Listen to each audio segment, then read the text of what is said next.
क्या मुस्लिम समाज से संविधान द्वारा दिया गया वोट का अधिकार छीना जा रहा है? और क्या वोट चोरी से ध्यान हटाने के लिए आसाम और उत्तर प्रदेश जैसी सरकारें हमारा ध्यान कहीं और खींचना चाहती है? जी हाँ दोस्तों, मैं तरकीब नैयर आज वोट चोरी और माइनॉरिटीज़ के वोट के घोटाले पर आपके साथ चर्चा करने जा रहा हूँ।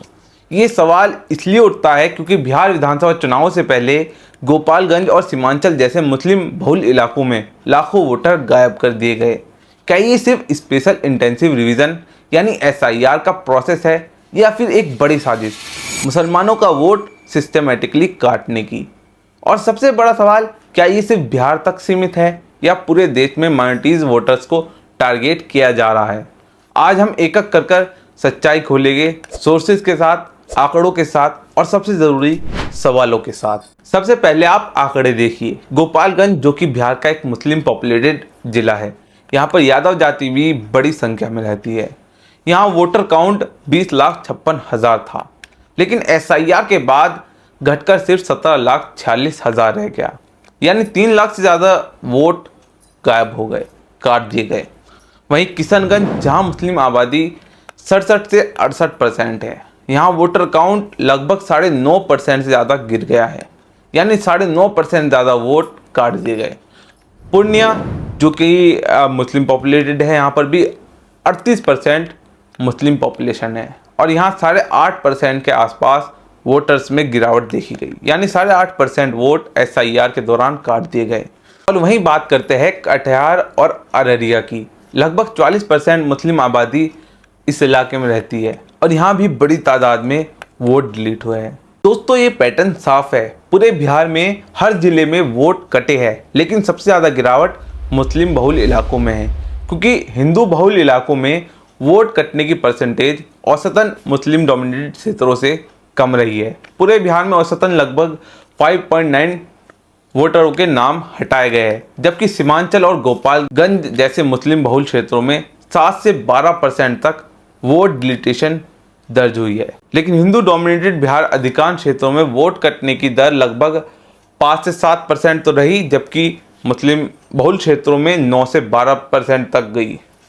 ये 6 से 3% का फर्क काफ़ी बड़ा होता है। क्या ये सिर्फ एक संयोग है या टारगेटेड वोटर डिलीटेशन? एसआईआर पर चुनाव आयोग कहता है ये प्रोसेस फेक एंट्रीज को हटाने का था, यानी जिन लोगों के डुप्लीकेट वोट्स बने हुए थे, जो लोग दो जगह वोट कर रहे थे, या जो लोग मर चुके थे, या जिनके पास प्रॉपर डॉक्यूमेंटेशन नहीं थी, जिनको कहा जा रहा था कि वो लोग घुसपैठिए हैं।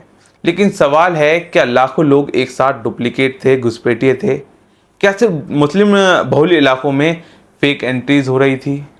और देखा जाए अगर ग्राउंड रिपोर्ट्स और लोकल लोग क्या कहते हैं, तो लोकल एक्टिविस्ट कहते हैं बॉर्डर एरियाज और सिटीजनशिप डाउट्स का बहाना बनाकर वोटर्स को हटाया गया है। बीजेपी लीडर्स ने फॉर्मल सबमिशन दिए हज़ारों इलीगल वोटर हटाने के लिए। और गैस कीजिए ये लिस्ट कहाँ से आई? मुस्लिम डोमिनेटेड बूथ से। और हाल ही में बिहार की ढाका विधानसभा पर 80,000 मुस्लिम वोटर्स को घुसपैठिया अवैध बताकर हटाने की मांग की गई, वो भी बीजेपी के लेटर हेड पर। कितनी अजीब बात है, सिर्फ आपकी धार्मिक पहचान की वजह से आपसे आपके अधिकार छीनने की कोशिश की जा रही है। और ये चीज़ एलओपी राहुल गांधी जी ने भी अपनी प्रेस कॉन्फ्रेंस में बोली थी। लेकिन एक चीज़ नहीं बता पाए, वोटर डिलीटेशन में कैसे धार्मिक पहचान को इस्तेमाल किया जा रहा है। अपोजिशन पार्टीज़ का आरोप है ट्रांसपेरेंसी ज़ीरो है, वेरिफिकेशन बहुत वीक है, प्रोसेस जल्दबाजी में किया गया है। अब सवाल ये है, क्या ये वोटर लिस्ट क्लीन अप थी या फिर सिलेक्टिव डिलीटेशन, कि मतलब धर्म जाति पहचान कर वोट डिलीट किए जा रहे हैं? ये खेल सिर्फ बिहार तक सीमित नहीं दिखता, पूरे देश में कुछ इस तरह से हो रहा है। दिल्ली 2020, 2022 और 2025 मुस्लिम डोमिनेटेड कॉन्स्टिट्यूंसीज में वोटर टर्नआउट गिरा है। कई वोटर्स के नाम अचानक से लिस्ट से गायब। ऑपोजिशन ने बार बार बोला कि हमारे वोटर्स के नाम काटे जा रहे हैं। आप उत्तर प्रदेश की रामपुर विधानसभा के उपचुनाव देख लीजिए, मुस्लिम मेजोरिटी इलाका है, वहाँ से आजम खान साहब काफ़ी बार, लगभग 10 बार विधायक बन चुके हैं। वहाँ उपचुनावों में कई बूथ पर टर्नआउट मुस्लिम बूथ्स पर सिर्फ 4% से 7% रहा। वहाँ के रिपोर्टर्स और लोकल्स ने आरोप भी लगाया मुस्लिम वोटर्स का नाम या तो लिस्ट में था ही नहीं या बूथ तक उन्हें पहुँचने नहीं दिया गया। रामपुर में तो आरोप ही लगे थे, लेकिन उत्तर प्रदेश की मीरापुर विधानसभा पर जब उपचुनाव हुए तब एक तस्वीर सामने आई थी जिसने हर किसी को असमंजस में डाल दिया था। जहां पुलिस बंदूक ताने खड़ी थी और सामने एक मुस्लिम महिला थी। तब एसपी चीफ समाजवादी पार्टी के चीफ अखिलेश यादव ने कहा था खुलेआम एक धर्म के लोगों को वोट देने से रोका जा रहा है। यानी उनका आरोप था कि मीरापुर में मुस्लिम समाज को खुलेआम वोट देने से रोका गया। और भारत का लोकतंत्र क्या कहता है? हर नागरिक बराबर है। लेकिन हकीकत यह है देश में बहुत से लोग हैं जो संविधान के दुश्मन बैठे हैं। इंडियन मुस्लिम्स की पॉपुलेशन लगभग 14 से 15% है, लेकिन पार्लियामेंट और असेंबलीज में रिप्रेजेंटेशन 5% से भी कम है। और अब अगर वोट डिलीटेशन टारगेटेड होगा, मतलब साफ है राजनीतिक वजूद बिल्कुल ख़त्म करने की कोशिश हो रही है। और अब विपक्ष ने इस मुद्दे को उठाना शुरू कर दिया है। राहुल गांधी खुले तौर पर चुनाव आयोग पर वोट चोरी के आरोप लगा रहे हैं। सभी सेकुलर अपोजिशन दल भी आरोप लगा रहे हैं मुस्लिम वोट्स काटे जा रहे हैं। अब ये समझो एसआईआर और वोटर लिस्ट रिवीजन ग्राउंड पर कैसे होता है।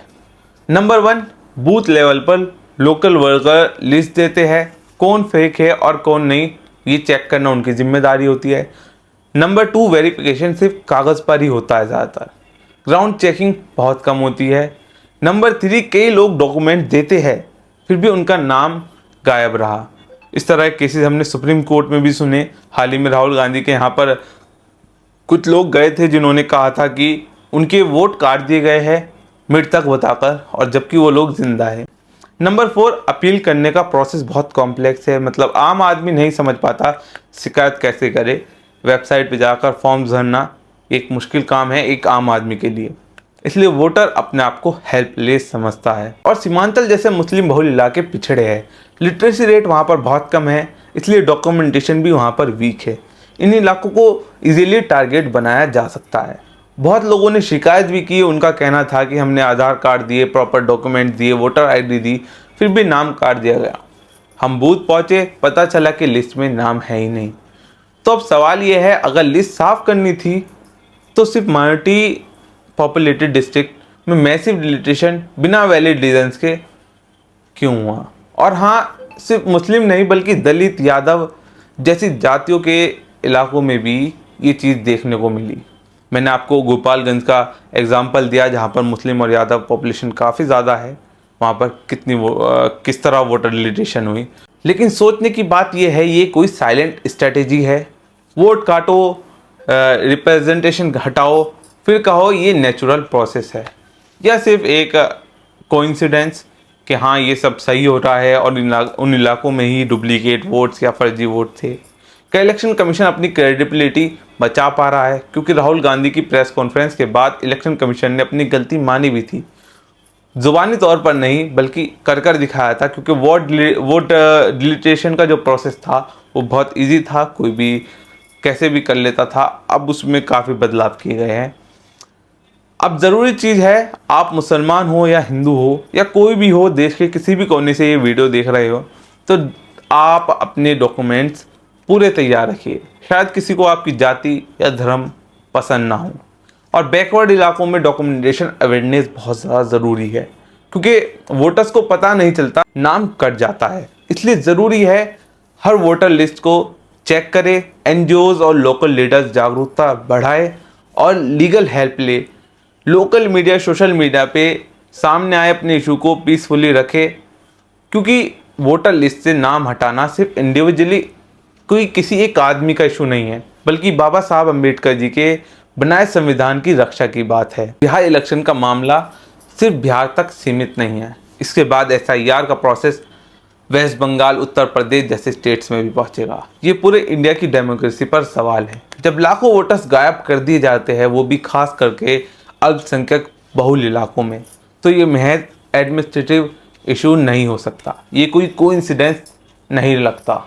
ये हमारा कॉन्स्टिट्यूशनल राइट है, बराबरी का, रिप्रेजेंटेशन का, वोट का अधिकार हमें संविधान ने दिया है। तो सवाल उठाइए, जागरूक रहिए और अपने वोट का हक बचाइए। क्योंकि अगर आप चुप रहे तो कल वोटर लिस्ट से आपका नाम भी गायब हो सकता है। ये मत सोचिए कि ये तो बराबर वाले राज्य बिहार में हो रहा है। जय हिंद, जय भारत।